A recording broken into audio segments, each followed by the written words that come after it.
Ang araw Pilipinas. Araw ngayon ng Sabado, January 18, 2025.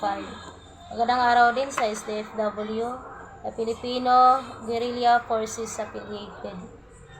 Liwanagin ko lang yun sa napalagad na dyan, yung sa manifesto. Yung bilang suporta kay Captain Dado Enrique at taong bayan laban sa abuso, katiwalian at korupsyon sa pamahalaan.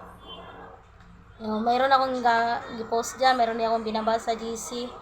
Siguro nabasa nyo naman yan. Kaya inaano dyan na kailangan natin magkaisa at magtulungan. Na lahat ng members merong ibibigay na 100 katao dyan. Yun ang inaano ko dyan, na bilang mga members kayo ng SDFW, magpasa kayo sa akin ng 100 katao bawat member bilang pagkakaisa at pagtutulungan. Di ba gusto nyo naman ng pagbabago? So ito na, hindi lang natin kailangan sabihin, kundi gagawin natin.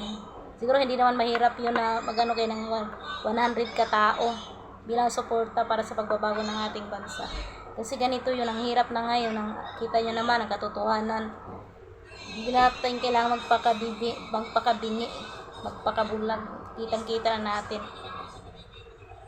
Yang hinihiling ko lang sa inyo na naway makapasa kayo ng 100 katao bawat member natin sa SDFW, Filipino Guerrilla Forces Affiliated. Kasi diba yung mga reklamo nyo, kailangan nyo na ng pagbabago, mga message nyo, ganito yung mga problema sa Luzon, Visayas, Mindanao, pinaparating nyo sa akin. Kaya tinaman, nabuti na nga yung buhok ko. Kaya yun, ito na yung solusyon, kaya makipag-isa tayong magtulungan para sa bayan. Kasi kung talagang matakot tayo, huwag tayong matakot. Kasi nga, kung matakot tayo, paano tayo nito maging ayos kung panatili natin yan. Kaya kailangan, ngayon pa lang, wala nang oras, wala nang bukas, kundi ito na ang oras, panahon. Ito na yung araw. Kaya magising tayo sa katotohanan, kasi ito na yung katotohanan na nakikita na natin. Hindi natin pwedeng hindi totoo, kasi nakita na natin, ganun na. So, lalo na ang korupsyon, no?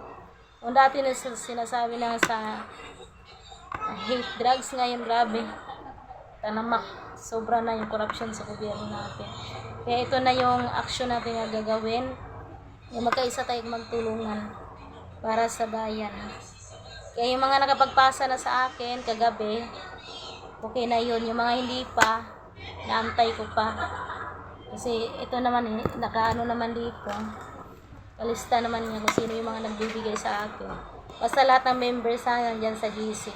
Kaya sa inyo lang sa akin, i-PM nyo sa akin. Kung halimbawa may nasulat na kayo ng mga pangalan. Kaya yun lang, maraming salamat. Magandang gabi sa ating lahat.